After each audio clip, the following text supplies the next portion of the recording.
casa espírita no século XXI. Nós estamos em 2026 e a gente inicia começando inevitavelmente uma lembrança. Um espírita que não era brasileiro, tá? Frederico Figner. Ele era um imigrante igual eu e você. Foi pro Brasil. Ficou um super business person. E ele se tornou um espírita exemplar. Exemplar. Super exemplar. 1866, viveu até 1930 e vai. E aí a gente vai ver que Frederico Figner, depois que ele desencarnou, ele veio através de Chico Xavier, porque ele comunicava com Chico Xavier via cartas, principalmente. Ele estava no Rio de Janeiro, o Chico, na época, estava no início da sua mediunidade lá em Pedro Leopoldo, uma cidade pequena, pequena, pequena, até hoje é pequena, imagina na época do Chico Xavier. É legal quem vai para o Brasil não ficar só indo, vou visitar minha família. Não, vai conhecer as, os pontos espíritas centrais. Por exemplo, ir a Pedro Leopoldo e conhecer a cidade que Chico Xavier nasceu e o legado dele é assim, surreal. É importantíssimo ir ver a Fazenda Modelo, para a gente ter uma ideia de como que as coisas eram tão difíceis e ele superou todas as diversidades. E em toda cidade no Brasil tem os seus pioneiros. Eu, por exemplo, tenho da minha família até hoje, no interior de São Paulo, a família italiana que foi para lá e que foram uma das primeiras ondas, né? Mais de 100 anos atrás. Mais de 100 anos atrás, 108 esse ano, 109 esse ano, o Centro Espírita Luz e Caridade, na cidade de Tubi, no interior de São Paulo, perto de Casa Branca, São José do Rio Pardo, tá lá. É um quarteirão gigante até hoje. Junto com a família da doutora Ivênia Prada, o avô dela com o meu. Não, foi o bisavô dela, o avô dela com o meu tataravô e bisavô e a família, as duas famílias, se reuniram e formaram esse núcleo que existe até hoje. Uau! E foi passando, Centro Espírita Luz e Caridade lá de Tubi tá lá até hoje. Eles têm todo um trabalho, meus familiares ainda estão lá, primos e tios, que ainda deixam essa chama ardente. E que, graças a essas pessoas corajosas, hoje a gente está aqui. O Frederico Figner, como eu e você, um imigrante, foi ao Brasil ganhar vida, se tornou uma das pessoas mais ricas do Brasil, mas se tornou espírita. Numa época que espiritismo, gente, não podia nem falar que era espírita. Olha a coragem desse pessoal. E ele não só foi corajoso de ser, como de ser uma pessoa ativa, um trabalhador espírita. Ele doou muito recurso financeiro e também de si. Ele chegou a ser um dos diretores da Federação Espírita Brasileira no Rio de Janeiro, que era a sede, a capital na época, e chegou a ser até comprometido com os trabalhos mediúnicos, onde ele era o que se chamava na época, entre aspas, o doutrinador. Ele falava com os espíritos. Para quem via, casado, com filhos, todo mundo achava que ele era um espírita perfeito. Essa semana eu conversei com o John Harley, que mora em Pedro Leopoldo, que é um dos biógrafos mais conhecidos de Chico Xavier. Ele falou, Vanessa, o Reformador, que é a revista espírita até hoje publicada pela FEB, na época que ele desencarna, escreve um artigo dizendo: desencarna o espírita mais perfeito que teve no Brasil. Olha que loucura. E aí vem Frederico Figner, depois que desencarna, e vem falar para Chico Xavier: ó, vou escrever um livro através de você. E ele não fala que era perfeito, não. O pessoal, quando a família dele, até o pessoal da FEB, viu o livro, esse livro aqui, ó, Voltei, chama Voltei. É um livro fininho, vale a pena ler, hein? Eu sei que hoje em dia a gente não tem tempo, mas você pode ler aqui, ó, no seu books, tá? Você lê ele aqui, porque entre social media e leitura, você vai para um e para outro, tá? Porque eu sei que é difícil hoje em dia ler. Vai lá ler, lê um capítulo. Você vai ver que ele fala, ele não era nada disso, não. Ele falou, olha, eu achava que eu tinha muita luz. Quando eu cheguei aqui, vi que não tinha luz, não. Ué, o que aconteceu? Depois a FEB acabou publicando um livro, por isso que o livro está com o nome Irmão Jacob, que é um pseudônimo, porque tinha muita gente que tava assim, ah, não, não vai falar que é ele, porque não... mas é ele, tá, gente? É ele. Ele falou, conta pra todo mundo o que eu descobri aqui, Chico Xavier, porque eu achava que eu tava com a bola toda, hein? Eu achava que eu ia pro centro, fazia as coisas. Eu falei, ai, Jesus do céu, e a gente, hein? Como é que a gente vai fazer essa transição? Bom, a casa espírita, eu tenho refletido e aprendido muito com um pessoal amigo meu que trabalha no junto com a filosofia do professor Eurípides Barçanufo, lá de Sacramento, Minas Gerais, e eles remontam essas noções que eu vou repassar a vocês, que eu acho que faz muito sentido. A casa espírita tem um compromisso com a verdade. Esse é o foco central. Que verdade? A verdade não é a minha nem a tua, só tem uma. A verdade. Dizia o professor Eurípides Barçanufo, e isso está lá em Sacramento, Minas Gerais. Ele dizia: poderoso é o sol da verdade. Que verdade que é essa, gente? De quem a gente é, das leis divinas. Quem somos nós? Filhos de Deus. Olha que maravilha, graças a Deus, hein? Então, se você olhar no espelho e falar, quem sou eu? Filho de Deus. Se vier um espírito perturbar você e falar assim, quem é você, Vanessa Celone? Eu vou responder, filho de Deus, igual você. Eu estou evoluindo, você está evoluindo, tá todo mundo evoluindo. Então, vamos checar uma coisa? Ó, poucas perguntas, hein? Só para a gente checar onde a gente está. A gente que vai na casa espírita, que ajuda, que participa. Quando eu exerço uma tarefa na casa espírita, como que eu me sinto principalmente? Ó, tem 4 opções. A. Eu sou grato pela oportunidade de servir e aprender. B. Eu me sinto comprometido, mas estou tão sobrecarregado, porque todo mundo está viajando, meu Deus, e eu estou aqui. Eu que tenho que fazer tudo. C. Frustrado quando eu não sou ouvido nem reconhecido, eu quero dar minhas ideias.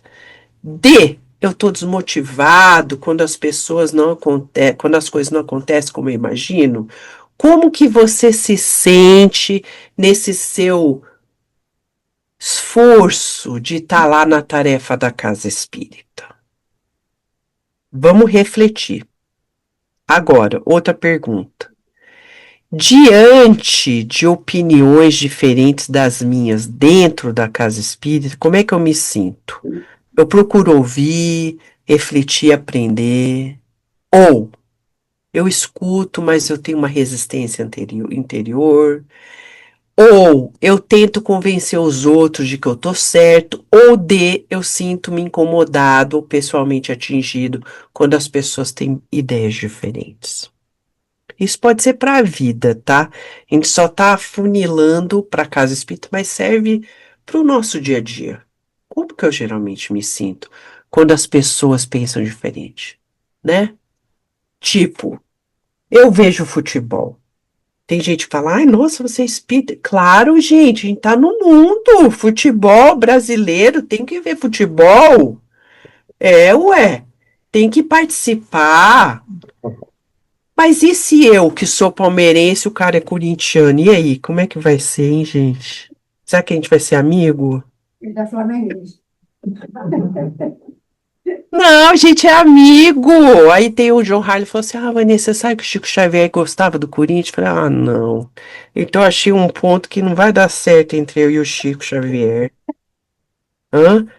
E aí o cara é flamenguista, ganha do Palmeiras ano passado. E aí eu tenho amigos, amigões que são flamenguistas.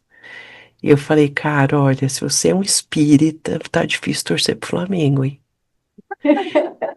Você vê, olha só, você acha que isso vai atrapalhar a gente? Claro que não. Mas tem pessoas que acham que uma opinião diferente, política, futebol, tal, vai separar a gente. Mas será que tem que ser assim? Ao final de uma atividade espírita, como que eu costumo perguntar a mim mesmo? A, eu aprendi hoje como espírito em evolução? B, será que eu fiz tudo corretamente? C, será que reconheceram o meu esforço? D, por que é tão difícil trabalhar com as pessoas? Porque tem gente que é assim, fala, ah, Vanessa, eu leio meus livros, fico em casa que é mais fácil. Não vai adiantar nada. Essas perguntas é o foco da nossa abordagem, que é refletir. Uma das referências centrais que eu vou passar para vocês, que vocês podem ler, estudar, se vocês já não fizeram, claro, reler é bom, Dimensões Espirituais do Centro Espírita, pela Sueli Calda Schubert. Ela pega todas as grandes obras, Kardec, André Luiz, Emmanuel, Emmanuel Filomeno de Miranda também, e vai compilar esse roteiro para a gente rever que o Centro Espírita não começa com a gente. Ele começou muito antes da gente reencarnar. No mínimo 150 anos antes da gente estar aqui, a espiritualidade amiga já estava planejando os focos aonde os trabalhadores espíritas iriam se encontrar para formar essa frente de trabalho tão diferente na Terra. Não existe nada igual. Nada. Não existe uma organização humana tão sublime quanto o Centro Espírita. Porque aqui ninguém ganha nada financeiramente, nada materialmente. Ao contrário, a gente põe sangue, suor e lágrimas e dinheiro do bolso.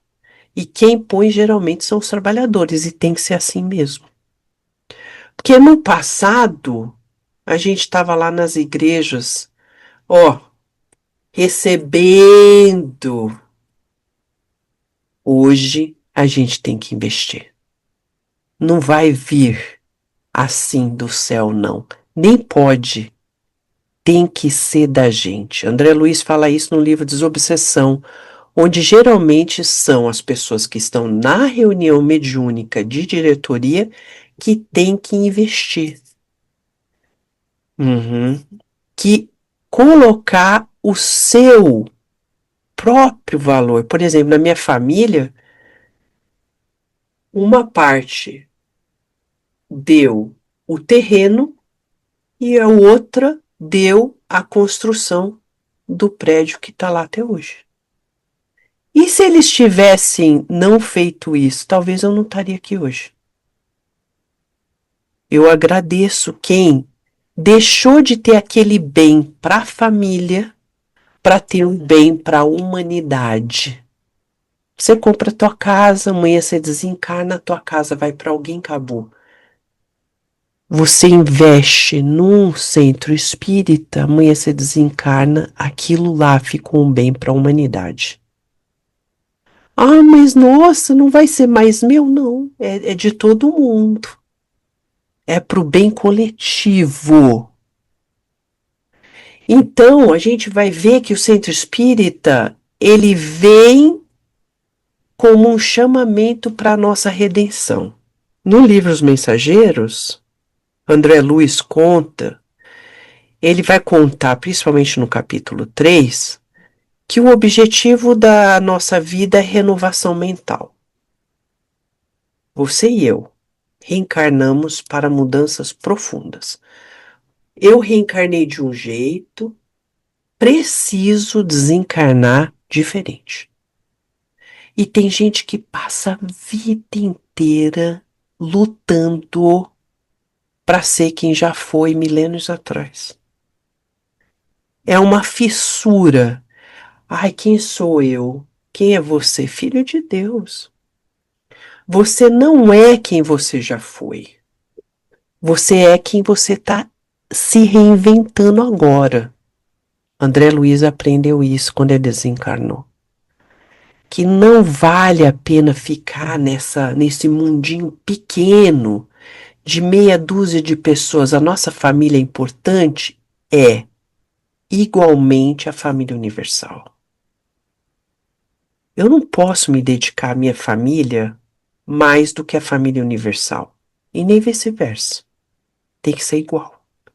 Eu me dedico à minha família material e à minha família universal, porque quem não é do meu sangue é tão importante quanto quem nessa vida é do meu sangue.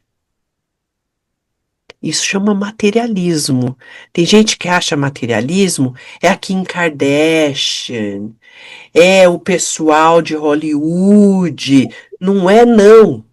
Materialista é toda pessoa que acha que o que é material é tudo. Então, quem é do meu sangue é mais importante. Isso chama materialismo. E o Espiritismo vem para isso. Está escrito lá no Livro dos Espíritos, para acabar com o materialismo. Por isso que é tão difícil o povo se tornar espírita, porque os ranços são muitos.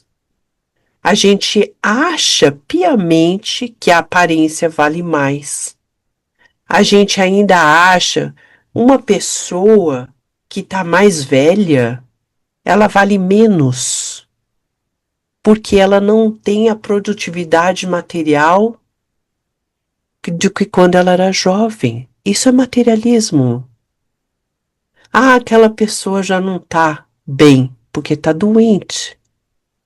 A pessoa acha que aquela pessoa que está com uma dificuldade física, ela não tem o mesmo valor. A gente tem que renovar esses pensamentos, como André Luiz fez e mostrou pra gente no livro Nosso Lar. Por isso que esse ano aqui no Centro Espírita da Virgínia, os espíritos mentores falaram pra gente, vamos fazer um desafio. Nas reuniões de estudo, nós vamos estudar toda a coleção de André Luiz, um livro por mês. Parece impossível, mas a gente começou em novembro do ano passado e vai terminar em dezembro desse ano. Nós estamos agora no livro Os Mensageiros. Cada semana a gente estuda um bloquinho de capítulos, para que a gente volte a ler, para que a gente entre nessa sintonia do que é a vida real. Onde André Luiz vai explicar para a gente que antes de reencarnar, eu, você e vários de nós aqui fomos preparados em núcleos como está lá no Centro de Mensageiros. Mas quando a gente reencarna, diz o ministro Aniceiro, os mensageiros se esquecem do espírito missionário, da dedicação aos semelhantes, costumam transformar-se em instrumentos inúteis. Aí a gente vem para esse país aqui lindão, os Estados Unidos, que está precisando de muito espiritismo, e ao invés da gente fazer o trabalho espírita, a gente cai na conversa do canto da sereia. Ah, vamos passear, Vamos aproveitar, vamos fazer isso, vamos fazer aquilo, ao invés de fazer o trabalho espírita, que é o que esse país tanto precisa. Se as pessoas conhecessem o espiritismo, a gente não estaria onde está hoje. Quando Chico Xavier veio para os Estados Unidos em 1965 e repetiu a viagem em 1966, ele veio com a proposta espiritual de abrir o primeiro centro espírita, que fez na Carolina do Norte, em Allen College, com o Haddad Phillips. E renovar. Veio depois de Valdo Franco em 69 e nunca parou até desencarnar recentemente. E a gente vai ver o quê? Esse pessoal veio para ajudar que as pessoas conheçam a verdade, para a gente sair desse materialismo que separa as pessoas. Separa de uma forma ilusória, porque a gente é irmão um do outro, seja qual nacionalidade a gente tenha. E a gente veio sem esquecer que devemos nos dedicar ao próximo. Mas o Aniceiro vai dizer aqui no livro, ó, vou abrir aqui para vocês verem como que é fácil ler esses livros. Que às vezes a gente fala, eu não tenho livro. Ah, mas você tem telefone, você tem livro. Quem tem um telefone tem um livro. Tá aqui a coleção inteira, gente, olha, do André Luiz. Eu vou abrir aqui. Mensageiros, que coisa linda. E o Aniceiro dizendo pra gente que o maior interesse da alma é a realização de algo útil para o bem de todos, com vistas ao infinito e à eternidade. Tem nada mais importante. Não tem nada mais importante do que compartilhar tudo isso que é tão benéfico para a gente. A gente olha uma notícia, vê uma loucura, a gente não se desespera. Por quê? Porque Jesus está no leme, gente. Jesus sabe o que está acontecendo e está deixando porque tem uma proposta. Calma, calma.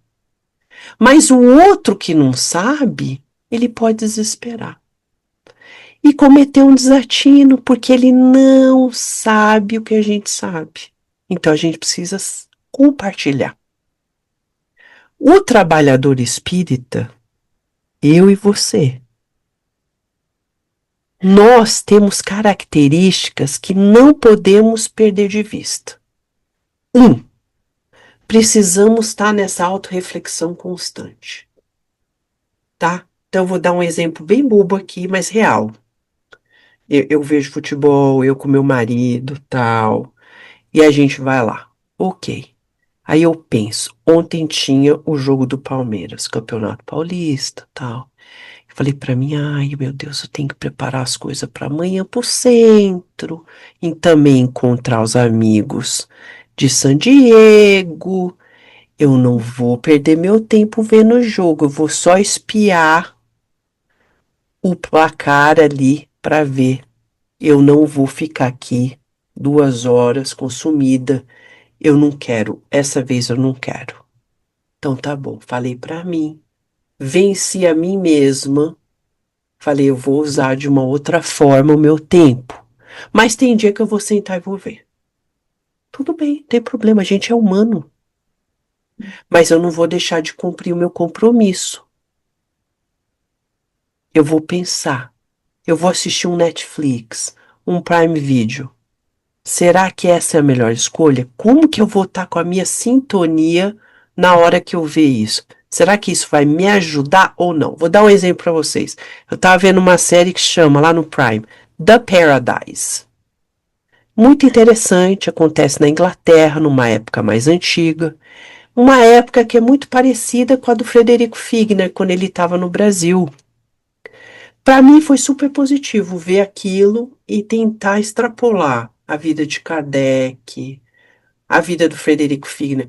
me deu um entretenimento, mas teve a sua utilidade histórica, me dá um contexto para eu poder sentir mais o que foi também a vida desses pioneiros. Não tem nada a ver com o espiritismo, mas me ajudou a visualizar. Então, eu estou no mundo, eu sou um trabalhador espírita, eu estou no mundo, mas eu não estou aprisionado nesse mundo. Eu estou constantemente em reflexão. O trabalhador espírita, ele tem que estar consciente de quê? Das leis divinas. Se eu cumprir, não estou cumprindo para inglês ver. Eu não estou fazendo, ó, checando um box lá, check a box. Ah, fui no centro, dei o passe, fiz a palestra, voltei para casa. Mas aí eu não amei ninguém, não tive carinho por ninguém, nem estou orando pelos meus amigos espíritas, pela comunidade, nem dei um abraço nas pessoas com um carinho real. Então, o que que adiantou eu ir no centro? Eu tenho que ir com essa vontade de estar com as pessoas. Por isso que o trabalhador espírita, ele prioriza os relacionamentos. Não basta fazer a tarefa. Eu confesso para vocês, quando a gente abriu a Casa Espírita de Baltimore, eu tinha 26 anos, né? Faz a matemática aí. 27 anos atrás, tá? Faz a matemática, você já sabe quantos anos meu corpinho tá agora. Então, 26, por 26, sua cabeça tá em tudo, né? Então eu era muito Caxias, ó, tarefa. Gente, ó, não é para conversar, tem que fazer isso, tem que fazer aquilo. Foi difícil. Aí com o tempo eu fui aprendendo que não pode ser assim. Que a tarefa é importante, mas o relacionamento está acima da tarefa. Claro, tem que ter a disciplina, a hora de começar, como que as coisas acontecem, mas como que eu vou fazer isso acontecer é mais importante do que a coisa em si. Então não adianta tudo tá na hora certa, fazer certinho e tal, mas aí ninguém criou carinho um pelo outro. O importante é o carinho. O importante é olhar no olho do outro. Não adianta eu socorrer a pessoa que entra no centro, mas o trabalhador espírita está em frangalho. Ele está ali passando uma situação difícil com a família. Tá ali, ele tá dando passe, tá ajudando. Eu tô ajudando, a gente tá ajudando junto, um monte de gente que vem, mas entre nós, será que a gente está se ajudando, compreendendo, falando, peraí, o que que eu posso fazer para sua vida ser mais fácil, né?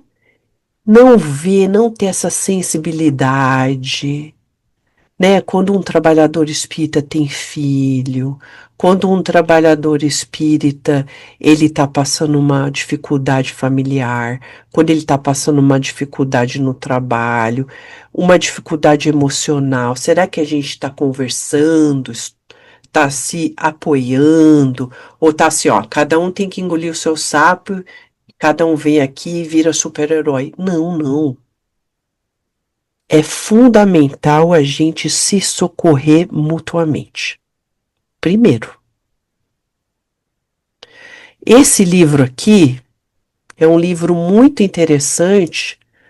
Ele já está no Kindle, chama Sentimento à Força do Espírito, onde a sobrinha neta do professor Eurípides Barçanufo, que é a Alzira Bessa a França Mui, ela, uma senhora fantástica, uma força. Uma mulher exemplar, casada, com filhos e netos, e tá lá até hoje sustentando esse legado do professor Eurípides Barçanufo, que é incomum na Terra. Incomum. O professor Eurípides Barçanufo, gente, ele era um espírito tão elevado que ele recebia mensagem direto de Jesus, de Maria, Anjo Gabriel, Ismael.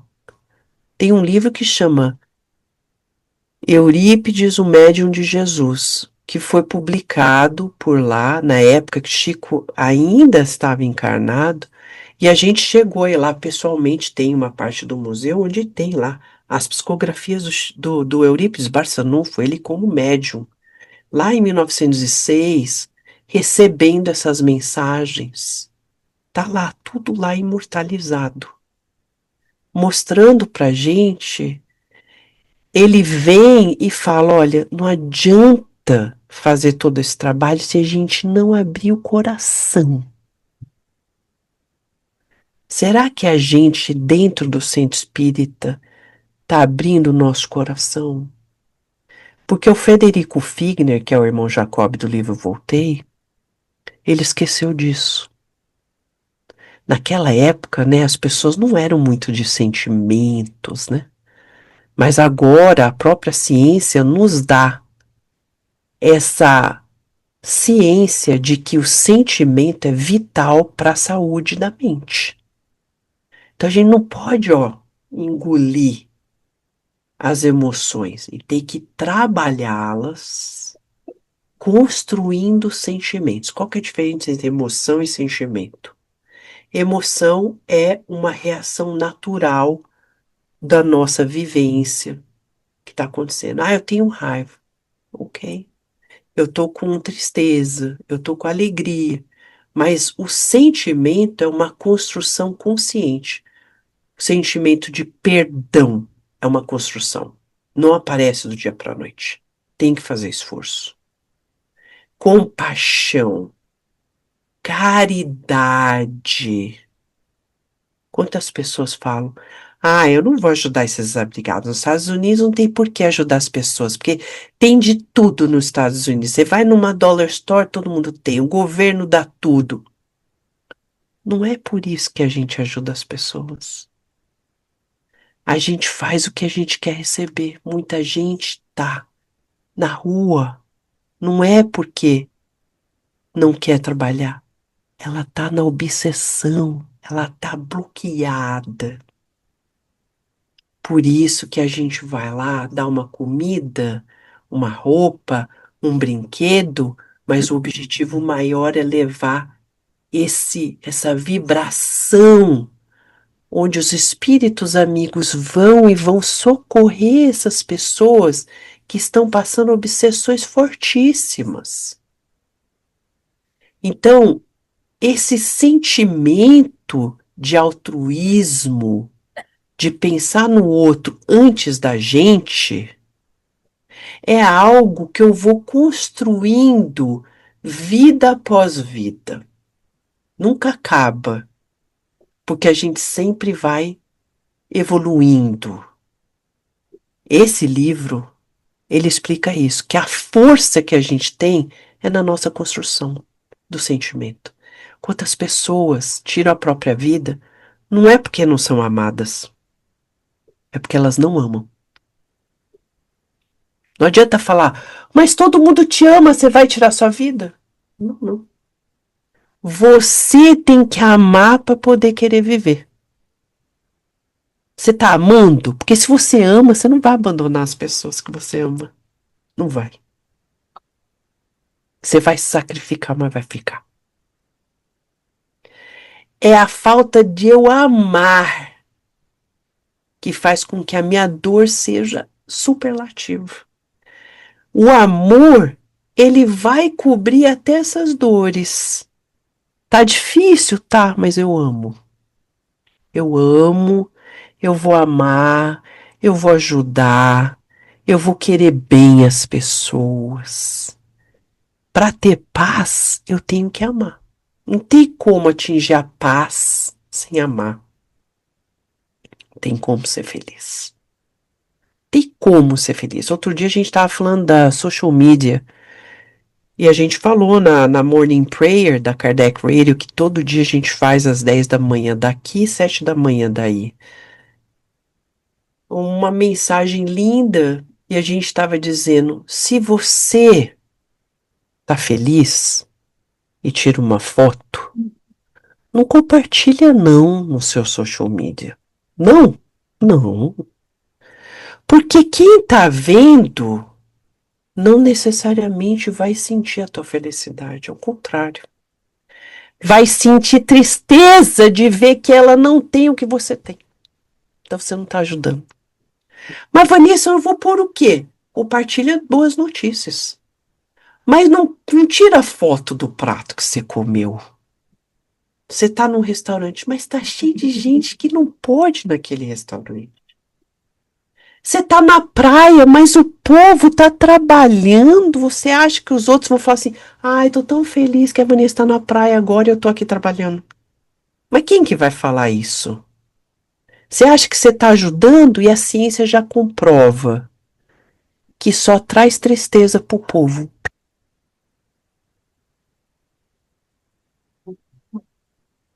Entrou no mudo, Vanessa.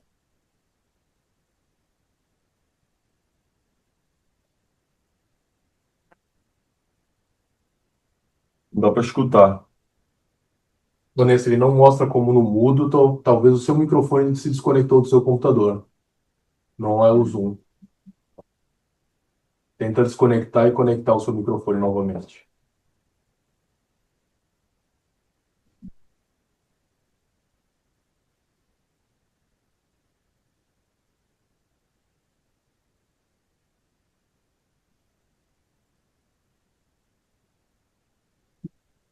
Para pensar isso do social media, né?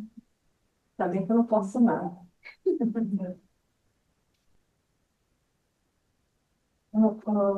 continuo falando. Hello, hello, hello. Tô. Agora sim. Justo na hora que tava falando do social media, hein, gente? Ninguém tá ouvindo. Eita! Ah, então onde vocês pararam aí? Do prato de comida, Isso! da praia. A praia.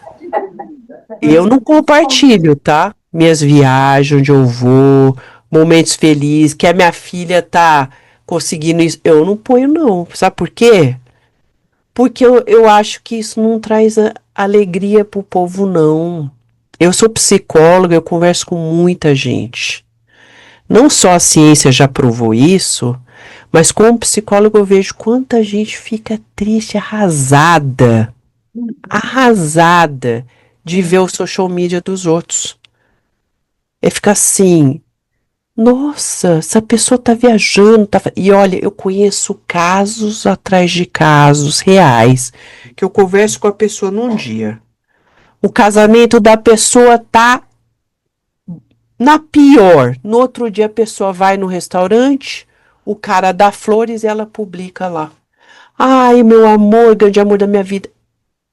Não demorou 6 meses, já estão separados. É mentira. Você tá publicando mentira, tá vivendo uma mentira e tá atrapalhando a vida dos outros. Porque tá enlouquecendo as pessoas achando que a felicidade tá sempre no vizinho e não tá em nenhum lugar. Essa que é a verdade. Porque quem é feliz não tem tempo de parar e tirar foto, gente. Quando você para tirar foto, você pausou a felicidade. Ah, mas não vou tirar foto? Tira. Para você, para os seus. Mas tá cheio de gente que tá conectado a você que nem te conhece direito. E acha que aquilo é real. E não é. Então a gente não está ajudando as pessoas vivendo a mentira. Não está ajudando. É radical isso? Não. É real, não é radical. É real. A ciência já comprovou isso. Então o que, que eu faço no meu social media? Eu troco coisas positivas. Notícias, notas. Ah, a gente, o grupo foi e fez uma ação caritativa. É legal mostrar isso para incentivar as pessoas a fazerem também. Você pode compartilhar momentos reais? Pode, tipo uma reunião de família? Pode. Pode o que você quiser. Mas depois a gente não pode reclamar quando a vida começa a dar errado. Eu nunca vou esquecer essa moça jovem, bem jovem. Chegou pra mim e falou: eu bati o carro de novo. O que você fez? Eu viajo muito, eu posto tudo no meu social media e toda vez que eu faço isso eu tenho um acidente. Eu falei: então por que você posta? Porque eu quero mostrar pros outros que a minha vida tá indo super bem. Eu falei: você procura a inveja dos outros, você toma a vibração que você tá buscando. Para de fazer isso. Que sentimento é esse de querer provar para os outros que você tá bem quando você não tá? Essa é uma pergunta. Bom, vamos continuar? Então, o trabalhador da casa espírita, a gente funciona hoje de uma maneira que a gente tem que, dar o apoio recíproco para os trabalhadores, primeiro. Se o grupo de trabalhadores estiver bem entrosado, como diz Kardec, numa afinidade fluídica, tudo vai transcorrer harmonicamente. Então é socorrer os trabalhadores, tanto quanto as pessoas que chegam no centro, os atendentes, estreitar esses laços afetivos. Não é se meter um na vida do outro, mas é apoiar-se mutuamente, entender que a gente não é perfeito, não é se fazer de herói, hein? Aqui no centro da Virgínia, minha vida é um open book para as pessoas que estão nos trabalhadores. Eu não fico fingindo, tá tudo bem, tá tudo ótimo. Não, tenho um problema, preciso da ajuda, me ajuda, eu ajudo as pessoas. Fortalecer os ideais que a gente tem juntos. Qual que é o ideal? Todo ano começa, tem que ter um plano, né? Pra gente atingir. Um plano. Esse ano a rádio vai fazer 15 anos. Todo ano, a espiritualidade que coordena a Kardec Radio tem um plano de ação para um ano. Ele falou: até o próximo aniversário, esses mínimos objetivos têm que ser atingidos. Eles não vão matar a gente se a gente não conseguir, mas eles falam: vamos lá, é um ideal. O centro espírita também tem os ideais coletivos para a gente atingir, transformando as nossas emoções e construindo sentimentos. Sentimentos que não são de fazeção, tá? Tem essa amiga muito querida lá de Ribeirão Preto, que chama Ana Maria Pereira. Ela é uma espírita, médium, ela fala isso, a gente fica na fazeção. A gente vai, faz, e chega em casa, tá acabado. Mas é por quê? Porque não construiu sentimento. Se a gente estiver aqui, eu tô tão feliz de ver vocês, ver que vocês estão aí, que nós recomeçamos aqui no centro, hoje teve a reunião, acabou, estamos aqui com vocês, a gente tá junto. Terminou, que alegria! Que a gente tá se apoiando, que a gente não tá sozinho nesse ideal. Vamos orar uns pelos outros. Vamos torcer uns pelos outros. Vamos visualizar a gente fazendo coisas lindas juntos, para que a gente nessa sintonia maior possa conectar com os espíritos superiores que vão nos abastecer para que a gente cumpra o plano nessa reencarnação. E quando a gente estiver enfraquecido, o grupo tá ali sustentando a gente pra gente não cair. Pra gente não parar. Nunca. Ficar até o último suspiro dessa reencarnação. Como foi o caso de Jane Duncan, essa semana, que desencarnou no dia 7 de janeiro. 97, quase 98 anos. Essa britânica pioneira foi ao Brasil, conheceu o Espiritismo, Chico Xavier, voltou para a Inglaterra e nunca parou.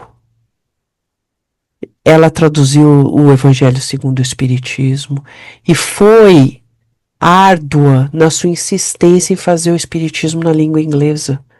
Na Inglaterra, o pessoal brasileiro deu trabalho para ela, porque eles não queriam fazer em inglês. E ela tem que fazer em inglês. E ela sabia falar o português, mas ela falou: não, tem que ser em inglês.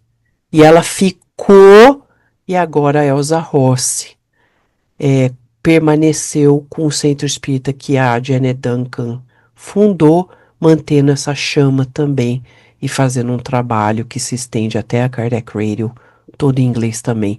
Ou seja, eu e você juntos, focados em se apoiar pelo coração. O Espírito de Verdade disse, está lá no Evangelho, espíritas, instruí-vos, é o primeiro, e amai-vos uns aos outros. O amor não vai vir de repente, ele é uma construção. Para que a gente cele esse momento, eu vou fechar com um videozinho pequenininho que lembra a gente se a gente no centro está sendo mais Marta ou mais Maria. Vocês lembram aquela passagem de Jesus?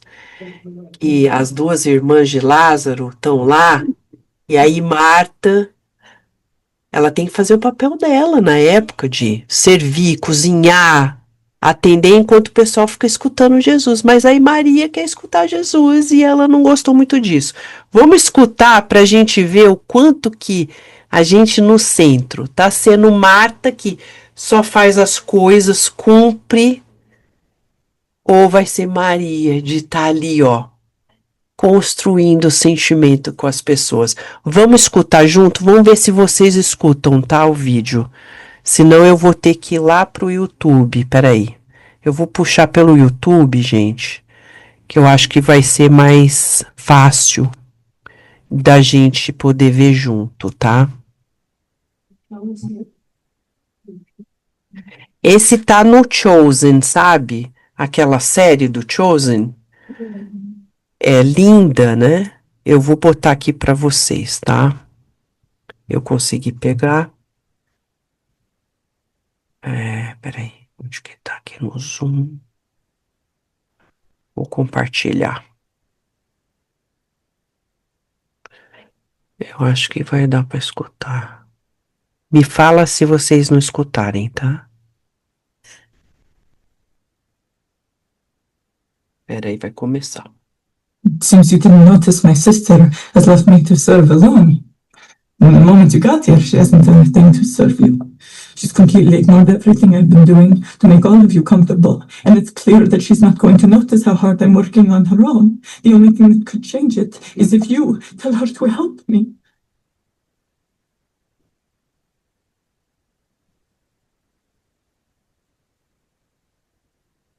Desculpa, gente, eu apertei o botão errado. Peraí.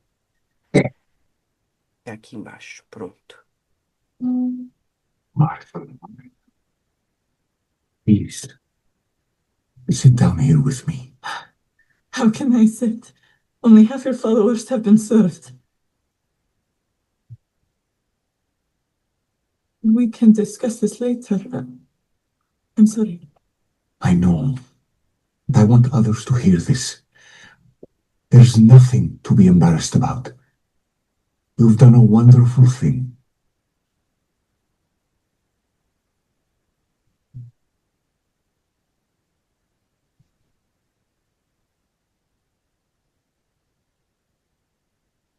You're anxious and troubled about me.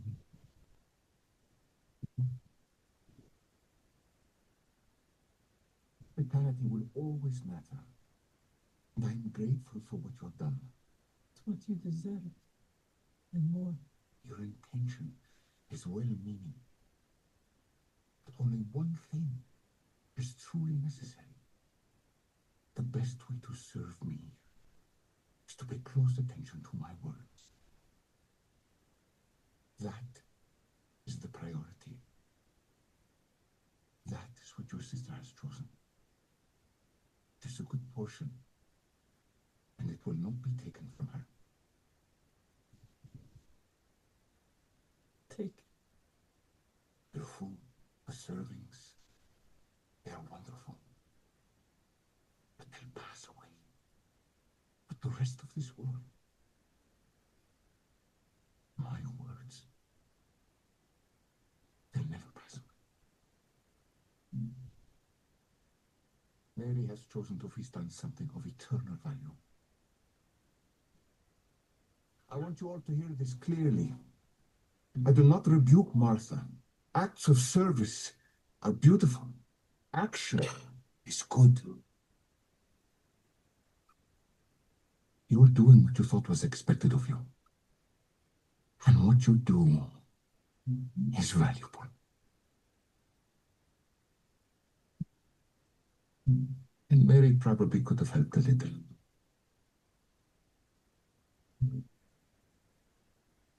But listen, I don't want you distracted from being able to be present with me and the friends that I have brought. I'm inviting you to something that is better. To sit at my feet, listen carefully to my words, and devour them as a meal more nourishing than actual food.